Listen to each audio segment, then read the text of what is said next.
Hello, welcome to Political Thinking, a relaxed conversation, not a news interrogation, with someone who shapes our political thinking about what has shaped theirs. Now, not since the creation of what used to be called the Ministry of Fun, rather more boringly these days, it's called the Department of Digital, Culture, Media and Sports. Not since then have we had a Secretary of State who's actually claimed to be able to contribute to the culture. Not anymore. Nadine Dorries has written 15 novels. She's sold more than 2.5 million copies of them. Now, you might think that means that the people in the world of the arts and the media have welcomed her appointment. Not a bit of it. Many of them have reacted as if she is a threat to all they stand for. I doubt that's caused her much of a worry, though, because Nadine Dorries seems to be up for the fight, sometimes with those outside her party, sometimes with those inside it. She says she's someone who owes absolute undying loyalty to her boss, Boris Johnson. And she often, as we may discover, wades in to defend him. Nadine Dorries, welcome to Political Thinking. Hi, Nick. That a fair introduction? It's fair. I just wonder, when you hear the things people say about you, and they say quite a lot, don't they? Do you recognise yourself, or do you find, like many people in public life, think, well, who's that they're talking about? No, it's really weird. I don't recognise myself at all. And my family and my friends don't recognise it. So it's bizarre. You know, I am a Gemini, so I sometimes think I'm like this split personality, the front public-facing one that people see and the one that, you know, all my mates and my family see. So it's a bit of an odd one, yeah. What is the difference between what people see in private and what we see in public? I don't really know. So you know, I am a politician now. Well, 17 years I'm a politician. And so I don't think from the day I became a politician that I've actually acted like one. And because, you know, I came into politics really at the end of my career. I'd been a nurse for 10 years in the NHS. I set up my own business, sold my business, and found myself in the fortunate position of being able to do what I wanted to do. And politics was kind of like my hobby. So I became a politician and was very fortunate to have been elected as an MP. And I think because, I mean, if you look back 17 years ago when I arrived in Westminster, it started from the day I arrived. And it being what? You mean no, just people having having a go, yeah. And that was before social media. And I think it was because I just didn't fit into that stereotype that this is what a politician should be like. And back in 2005, that just wasn't acceptable. It's even less acceptable now, I think. Is it that you didn't fit the model of a politician, or that you didn't fit the model of a Tory? So that there were some people in your party who thought, forgive me, who's this Scouse working class girl? Yeah, I got a lot of And that. on the other hand, there are people on the left thinking, who does she think she is? She should be on our side. So I've got a clip of Tony Blair the very first time I asked a question in the House of Commons. And as I stood up and asked the question, he leant to Jack Straw and he went, who's that? Because it was, and I've got that clip still, because it was so unusual for someone of my accent and a female standing up on the Tory benches to ask a question. And so it was all of those things. There was a hell of a lot of snobbery in there as well. You know, working class, like proper working class, from Liverpool, a Tory. You know, it was kind of like just unheard of. But I got it from the other side. It came from the opposition, like, how dare you be a Tory? You and your background, you're supposed to be on this side of the house. So I was in a lose-lose situation from the day I arrived. Proper working class, it's been a long road, hasn't it? From Breck Road in Liverpool to where you are today. Your dad was a bus driver originally, your mum was a typist.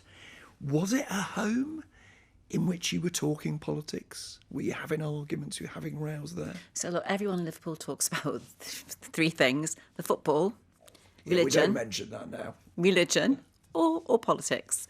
And, you know, I'm talking about back in the days of, this is like pre-Derek Hatton, it was, and all that went on in Liverpool. I mean, Liverpool was a troubled city, you know, when I was growing up. We had the Orange Lodge marches. We had, you know, there was just so much that was politically volatile happening in Liverpool that everyone... I remember falling asleep on our floor with arguments raging over my head about politics. So it's imbued on you in Liverpool from the day you're born. And it's a very unusual city as well because Liverpool doesn't face Westminster. Liverpool faces out across the Atlantic towards America, bypassing Ireland.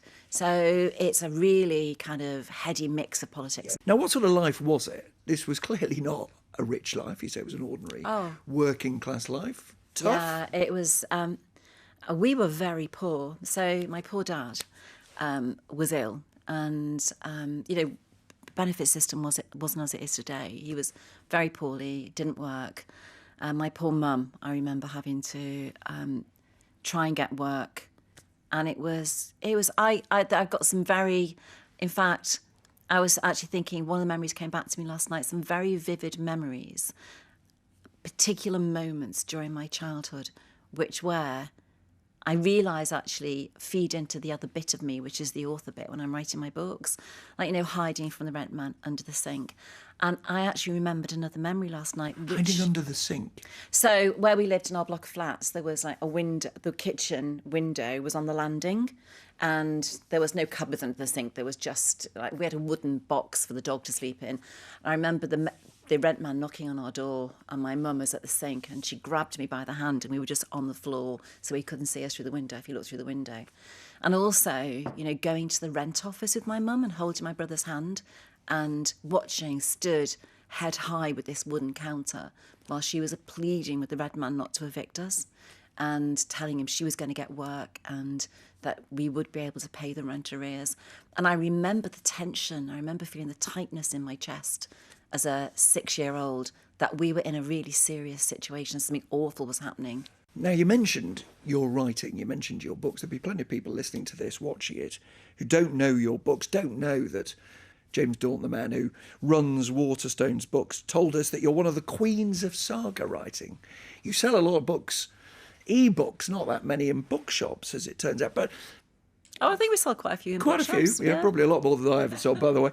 It feels to me like your writing, particularly that first one, The Four Streets, and you've written a follow-up just now that's been published recently, contains a kind of nostalgia for that world that you grew up in Liverpool. Is that right? Well, so there was another side to the story. And by the way, just on the bookshops bit, so the major supermarkets are probably my biggest sellers.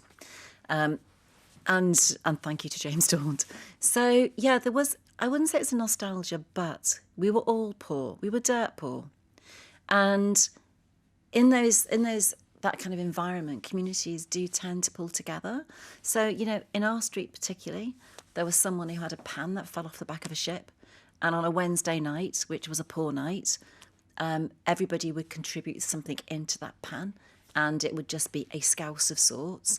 And as kids, we would all go down to that house to have our tea. And that's where we'd eat, because it was cooked in one kitchen, in one big pan. So people did really, really struggle.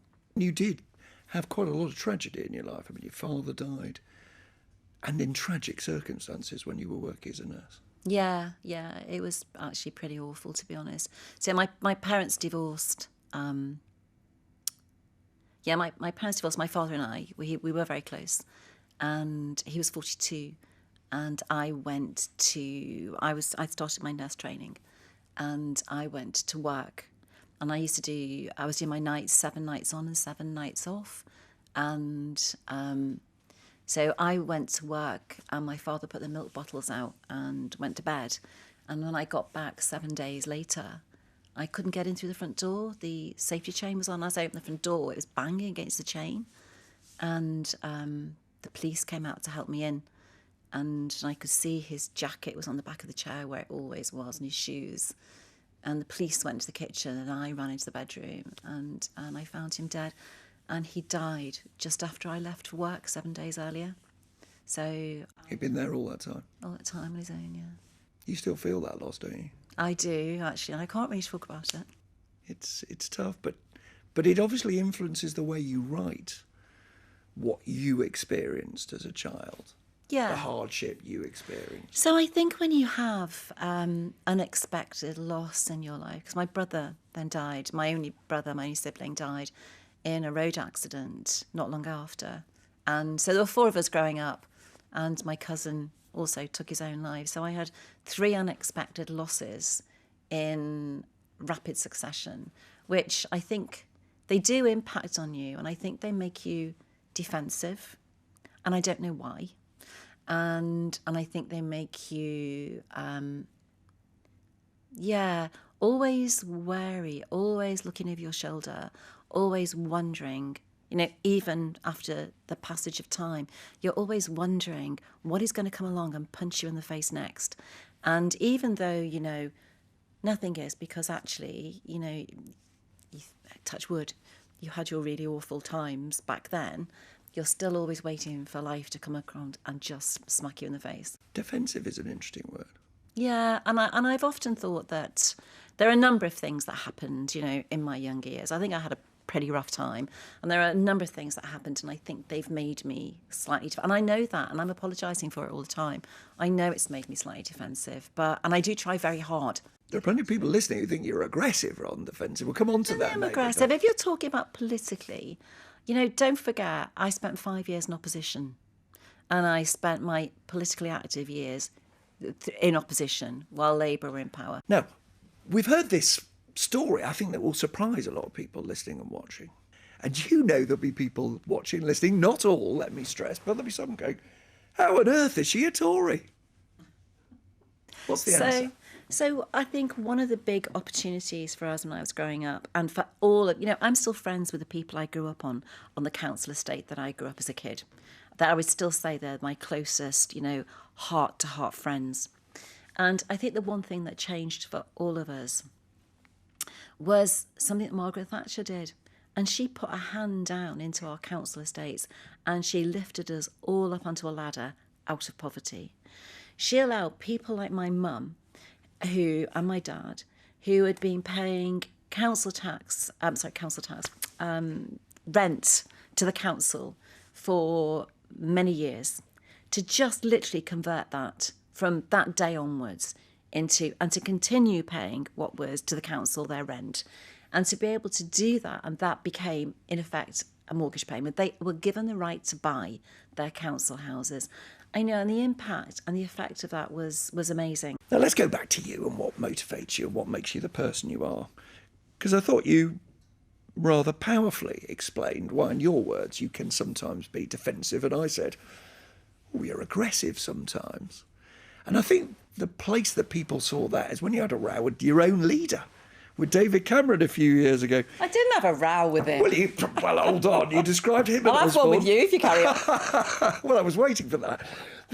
You described him and George Osborne as two arrogant public school boys who don't know the price of milk. Well, they didn't. Is that not having a row? Why did you? God. It became a row. It became a row. Yeah. Oh, so, because they were a world apart from me. And you once said that David Cameron represented everything you'd been taught to be suspicious of. What did you mean? I think that was true. Yeah. So they were the ultimate posh boys. And actually, do you know what? I wish I hadn't used the word posh. I wish I'd used the word privileged. Because I just kind of became really frustrated with the fact that they weren't listening. They weren't listening to what even their own backbenchers wanted to say. And there was just stuff, I didn't agree with that they were doing at the time. And I think my frustration just boiled over. And actually at the time, you might say what I said was aggressive, but some of your colleagues, you might have even been one of them, said to me, you've actually said something that's put a finger on the pulse of the nation. I was just interested to know why you wanted to boil over. And I think other people are interested. They go, she's that woman who had a go at the posh boys. And yet she's Boris Johnson's biggest fan. Isn't Boris Johnson a posh boy who doesn't know the price of milk? So Boris is completely different. Now, I think Boris had his own tough times, actually, growing up. And when I arrived in Westminster... Tough times at home, you mean? Yeah. When he arrived in Westminster, he couldn't have been more welcoming to all of us, to the new intake in 2005. Couldn't have been more open. Couldn't have been more friendly or helpful. I couldn't say that about David Cameron and George Osborne. I felt like I was expected to feel as though I was talking to greatness. I felt as though I should feel lucky to be in their company. This isn't about poshness then, is it? Or privilege? I think what you're telling me, your words though, is they patronised you and he didn't. Yeah, actually, do you know what? I've never thought of it like that. But yeah, you're right. It was patronising, and he treated me as though I was an equal. He treated all of my intake in 2005 as though he didn't patronise us one little bit. And I think, right from then, I was kind of like, yeah, you're a decent bloke. And is that why you talk about having undying loyalty? Because So, I think somebody once asked you if there was anything he could do that would break that Well, loyalty. he'd and you kick a pretty much dog said, and I'd probably, that'd be it. But there aren't many being a things dog there. lover. Yeah, there aren't many. Well, yeah, there are things. Of course, there are things he could do that would, but I couldn't, because I know him. I couldn't see him ever doing anything that would make me would sever my loyalty, because fundamentally, I know the Prime Minister well, and Carrie and the kids, and he's a kind, sometimes I think too kind, a kind person. I think it's kind to a fault, actually, sometimes. Is that why, in an image that many of us can't get out of our minds, that when Boris Johnson withdrew from a leadership election to replace David Cameron, 2016, you were in the front room? I was. And Yeah, but I in the cry front all row, the time. You cried. I know, I cry all the time. Because I actually thought, I knew he would be a great leader. And I know there are people listening to this who are probably about to throw stuff at the radio, But he is the person who took us through Brexit. He's taken us through COVID. He gave us the first vaccine. He's taken us out the pandemic. He's in the war. Thank you for the party political broadcast for Boris Johnson. Well, it's not. It actually underpins the reasons why I am such a loyal supporter of the Prime Minister. Understood. We have the right leader for some very troubled times, and I would not like to think, if we had other people in place through Brexit, through COVID, in a war in Ukraine, where we would be today. Let's talk about the job he asked you to do. He asked you to be Culture Secretary, which you are now. Now, you've got an amazingly broad agenda: reform of the BBC, privatisation of Channel 4, data protection, cyber security. Haven't possibly got time to ask you about all of those. But the one I'm always told is your passion. The one everybody says is the one that really kind of motivates you is the online harms bill. Just for people for whom that just sounds like a piece of impenetrable jargon, what is it that happens now that you are claiming that you as Secretary of State with a new law can stop happening in the future? I was in health before I got to this job. And one of my roles as a health minister was to receive the prevention of future death reports from coroners, which broke my heart. I would read reports from coroners about young people who had taken their own life because harmful algorithms on a social media platform had taken them down some very dark pathways. And so I spoke to young people, and I heard constantly stories about how bullying no longer is left at the school gate, how bullying follows young people and young children home, into their homes, into their bedrooms, on their mobile phones, and is 24 hours a day pervasive and terrible influence on young people's lives. So it's that abuse that you want to stop online. Yeah. And you've got a personal stake in it. Something you've had. Well, I get a lot, but Nick, that doesn't even come into it, but to be I'm honest. not talking, Nadine Dorris, I'm not talking about people saying, I don't like her, or things that are ruder than that. I'm talking about death threats that you've faced. You have faced God, many women in ones, politics. Yeah. I'm sorry to remind you of grotesque things, but in a sense it gives us a sense of what you're trying to stop. Someone who said they wanted to see you locked in a burning car. And watch as the flesh melted from my face. Yeah. That's why you feel passionate. Not the only reason, but... No, actually, to be honest, I'm absolutely honest with you. None of that has even come into my consciousness. So there were two things, really. It's always been about kids for me. Even as a nurse, even in my business, it's like my business, which was childcare, has always been about kids. My role in mental health, hearing about the impact on children. And as soon as I got into this bill and realised that we could do stuff... I think everybody listening or watching is cheering you on. But they're probably also asking a question saying, well, I'm sure the previous 4 Secretary of States thought it was a very good idea as well, and they probably thought it was a good idea in all parties as well. Why hasn't it happened? And the reason many people say it hasn't happened is that they don't want government ministers or regulators appointed by government ministers to censor what can and can't be said.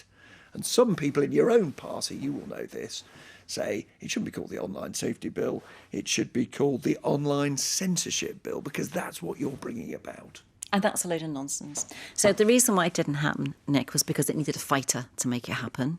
But it also needed someone to be able to push through what was essential reform, because what happens online now cannot continue to happen to our children and young people. Now, when you talk about people in my party, there are a handful of libertarians in my party who I don't think have even read the bill, who have taken the bill and made incorrect assumptions about it. They say that it impedes free speech. It actually enhances free speech. They make comments like, I'm giving online platforms the power to take down content online arbitrarily. They do that now. What they say is that billionaires who live abroad can already censor, and you're going to make them more likely to censor things because they're nervous of facing huge British government fines. They say that David Davis got censored when he dared to question something about vaccines. Well, he makes my point. You're making my point for me. Well, no, he says there'll be more David of that, Davis not got less. censored. Not at all. More of that, because when they're faced with a fine by Nadine Dorris's appointed censor, they say, the regulator, they'll say, well, why don't we don't care about all that political stuff. Let's get rid of the far left. We'll get rid of some libertarians on the right. We'll get rid of a bit of free speech here, because then we avoid the fines and we make even more money. So what would you say was the right approach we should take then? Just do nothing and let children take their lives every day? You know, the suicide rate during the pandemic actually didn't go up at all. It went down slightly. But there was one group where it rose, and it rose significantly. And that was in, the age band was something like 14 to 24. That was in young people. And the influence of what happens online plays into that. One thing that people are asking, I think, is why you keep going. You're a very successful author. You don't need the money. You don't need the profile. We saw that in the celebrity jungle. I just quoted to you James Dawn, a great bookseller, saying you're the queen or one of the queens of saga writing. Why bother? You know, I spent 16 years, 15 years as a backbench MP, never thinking that I wanted to be a Secretary of State.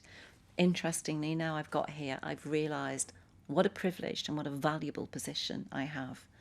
And the reason why I'm doing it right now is if I can leave my job and I get something like the online safety bill through, and I can prevent those harmful algorithms directing children towards those awful suicide chat rooms and other things that I don't want to mention. If I can stop children being bullied 24 hours a day, if I can do something myself to stop all the racism and the hatred and the bullying that happens online, I'll keep going until I can do that. In the promotion, do I get a commission, by the way, for this? In the promotion... You could just mention Coming Home to the Four Streets. Oh, well, that's the one that's out now. In the promotion for... I don't, by the way, if anybody thinks I'm on commission. In the promotion for the next novel, which you're producing or you've already written? Oh, that's already written, sorry. On the eve of her wedding, love at first sight threatens to sweep Beatrice away. Caught in a war between two powerful families, here's the crucial question. Will Beatrice follow her heart or follow her head? It sounds so cheesy when you read it. I never wrote that, by the way. No, did you not? No. Well, so before I ask you the question I was going to ask, you do get a lot of people sneering at your books, don't you? Despite the fact a lot of people... I think it's nearly 3 million now we've sold. No, that was my question. I mean, the Telegraph, when you wrote the first one, said it's the worst novel I've read in 10 years. But yeah, but the person who wrote that review was a Catholic member of Opus Dei, and my first book had a child abusing Catholic priest in it. So, that's follow the money. Was he patronising you too? Yeah. You've had a lot of that, haven't you? Yeah. The question I was going to ask you... he did me a great favour. It sold a bomb after that. So. The question I was going to ask you is, your character has to choose to follow her heart or follow her head. Which do you generally follow? Oh, gosh, Nick, don't. So, to my detriment, to my huge fault, I follow my heart probably too often. And, that makes me not a clever politician, because most politicians follow their head. And, if I haven't learned to change and to alter that balance after 17 years, I don't think I'm ever going to. So I may as well give up trying. You think for all those people, and there are quite a lot, aren't there, who pick on a phrase here in an interview and a tweet there, and they think you're incredibly aggressive on Twitter. Is it too aggressive? You called Keir Starmer, and let's not get into why, right, because this isn't the time or the place. You called him a liar repeatedly. I mean, nobody would call you kind or gentle, would they? Political campaigning is very different to real life. So, you know, as I've said, I spent many years in opposition. I'm a political street fighter. I fought to get the Conservatives back into power. You'll see some of that on occasion. My party wants me to go out and do that on occasion. So, you know, that tweet to Keir Starmer had 8 million views. So, of course, the party want me to keep doing it. And I do. And I put out whatever it is that I'm asked to put out. Nadine Dorries, thank you very much for coming on Political Thinking. Lover or hater, I think you're closer to understanding what makes Nadine Dorries think. And that is what this series is about, a conversation. Trying to understand what forms the values, what forms the beliefs of the people who shape our political thinking. Thanks very much for watching.